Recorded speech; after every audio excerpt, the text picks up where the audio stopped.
लवकरच महाराष्ट्रामध्ये मान्सूनचं आगमन होत आहे आणि हे होत असताना शेतकरी बांधवांची पेरणीची लगबगही सुरू झालेली आहे। त्यामुळे शेतकरी बांधवांनो एक गोष्ट लक्षात ठेवा, कुठल्याही पिकाचं भरघोस उत्पन्न घ्यायचं असेल तर सगळ्यात महत्त्वाचं असतं ते म्हणजे त्याचं बीज म्हणजे बियाणं। त्यामुळे शेतकरी बांधवांनो लागवड करत असताना चांगल्या प्रतीची आणि भरघोस उत्पन्न देणारी बियाणे निवडा। आणि हे करत असताना एक सगळ्यात महत्त्वाची गोष्ट ती म्हणजे तुमच्या बियाण्यावर सीड ट्रीटमेंट म्हणजे बीज प्रक्रिया करायला विसरू नका।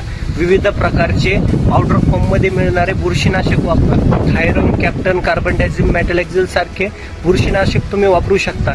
त्याचबरोबर त्याला दुसरा पर्याय म्हणून तुम्ही बायो एजंट वापरू शकता। त्याच्यामध्ये ट्रायकोडर्मा, सुडोमोनास यासारखे बायो एजंट सुद्धा तुम्ही वापरू शकता।